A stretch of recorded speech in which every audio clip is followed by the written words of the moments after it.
Programme করেছে মূলত সরাসরি জামাত বিরোধী প্রোগ্রাম, কিন্তু বিএনপির ভাগ্য খারাপ। জামাত বিরোধী প্রোগ্রাম হয়ে গেছে ইসলাম বিরোধী প্রোগ্রাম। লেজে গোবরে মাখিয়ে ফেলেছে সালাউদ্দিনরা, সানজিদা তুলিরা, নিপুণ রায়রা, একদম উল্টো পাল্টা।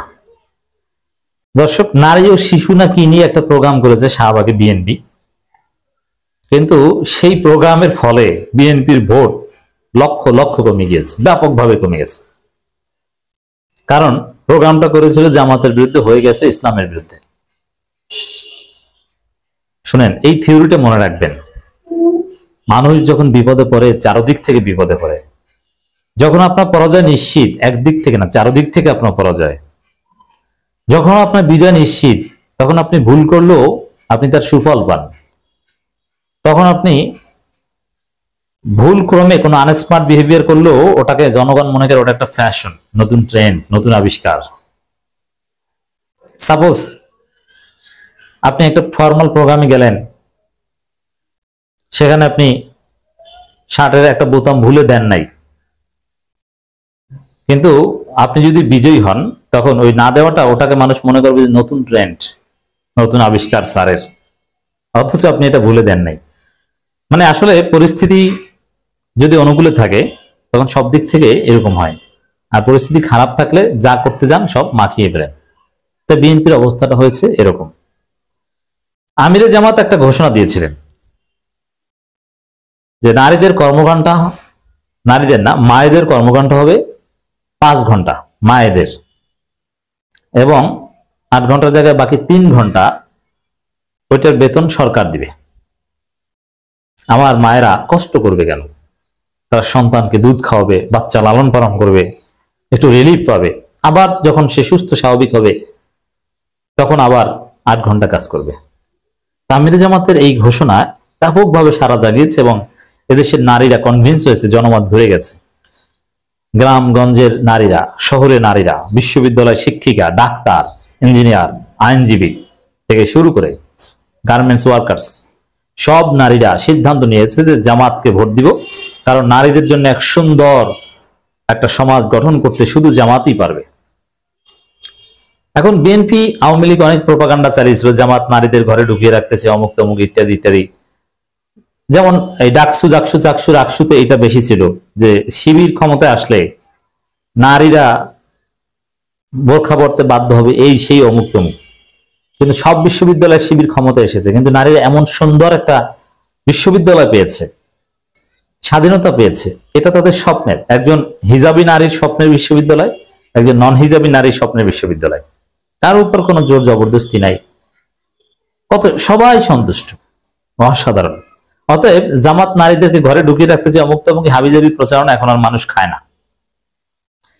তো এখন আমিরে জামাতের যে ঘোষণা মায়েদের কর্মঘণ্টা 5 ঘন্টা করার ক্ষেত্রে, ওইটার বিরুদ্ধে বিএনপির মূলত শাহবাগে একটা প্রোগ্রাম ছিল, কিন্তু মাখিয়ে ফেলেছে। কি করতে গিয়ে কি হয়ে গেল, সেখানে বিএনপির এক ইসলাম বিরোধী, কোরআনের বিধান অস্বীকারী নারী সানজিদা তুলি, তার যতই অবদান থাক অতীতে, কোরআনকে যে বিশ্বাস করে না, কোরআনের একটা শব্দকে যে অস্বীকার করে, আমরা কিছুতেই তার পক্ষে দাঁড়াতে পারি না।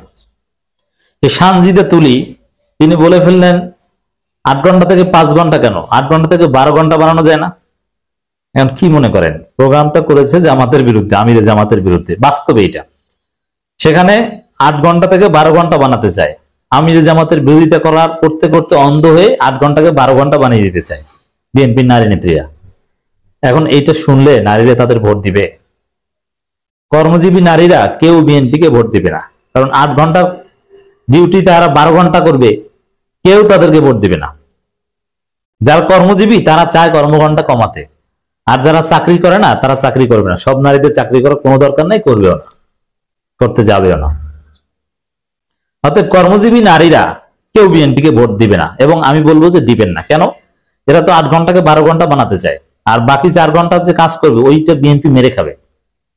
আপনাকে অতিরিক্ত 4 ঘন্টা টাকা দিবে না, ওটা বিএনপি মেরে খাবে। মজা না? আমিরে জামাতের আবার প্রথম আলো, এরা বিএনপির পক্ষে ক্যাম্পেইন করছে, কি স্লোগান দিচ্ছে, 8 না 5 তুমি বলার কে, এরকম কিছু। আটনাবাজ তুমি বলো কি দেশের সাধারণ নারীরা তো জামাতকে ভোট দিবে, এটা একটা প্রতিশ্রুতি, এটা একটা ম্যানিফেস্টো। এখন আমিরে জামাতের এই সুন্দর গোছালো বাস্তবসম্মত বক্তব্যের বিপরীতে কোনো ন্যারেটিভ নির্মাণ বা কোনো কিছুই দাঁড় করাতে পারে না বিএনপি। মাখিয়ে ফেলেছে লেজে গোবরে, তার 8 ঘন্টাকে 12 ঘন্টা বানিয়ে ফেলেছে। আবার দেখেন কতটা স্টুপিড মার্কা রাজনীতি করছে বিএনপি, মানে সব লেজে গোবরে। আমিরে জামাত বলেছেন মায়েদের কর্মঘণ্টা, আর সালাউদ্দিন বলছেন যে নারীদের কর্মঘণ্টা 5 ঘন্টা করে তাদেরকে ঘরে আটকে রাখতে চায়, অথচ নারীদের কথা বলে নাই, শুধু মায়েদের কথা বলেছেন। তাহলে মিথ্যাচার করতে যে ধরা পড়েছেন। আবার অবস্থাটা হয়েছে কি দেখেন, আপনি আমিরে জামাতের তোলপাড় সৃষ্টিকারী প্রতিশ্রুতি, যে প্রতিশ্রুতির ফলে লক্ষ কোটি নারীরা সিদ্ধান্ত নিয়েছে যে এবার দাঁড়িপাল্লায় ভোট দিব একটা সুন্দর নারী বান্ধব সমাজের জন্য, আপনি তার বিরুদ্ধে মাঠে নেমেছেন শাহবাগে। আপনার আচার আচরণে পুরোপুরি সেই শাহবাগীদের মতো হয়ে গেছে। কি শাহবাগী এক নারী বলেছে যে পুরুষকে 4 বিবাহ করার অধিকার আমাদের বোনেরাকে দিয়েছে, এমন সমাজ আমরা চাই না, এগুলোকে আমরা প্রশ্রয় দিব না। আপনি সরাসরি কোরআনের বিরুদ্ধে বললেন। আপনি আমিরে জামাতের বিরুদ্ধে প্রোগ্রাম করতে যে ইসলামের বিরুদ্ধে বলে ফেলেন। এবং স্লোগানের ধরন, ওখানে যারা উপস্থিতি ছিল তাদের ব্লাউজের কাটিং, এগুলো প্রথম আলো বা বিভিন্ন জায়গায় যতটুকু ছবি টবি এসেছে, ওটা বিএনপি না ওই যে সেই শাহবাগী লাকি আক্তারদের দল, এটা বোঝার উপায় নাই।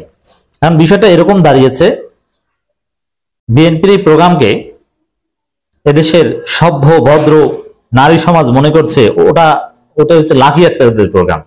এই সানজিদাকে মনে করছে এটা আর একটা সেকেন্ড লাকি 2.0। বুঝতে পারছেন?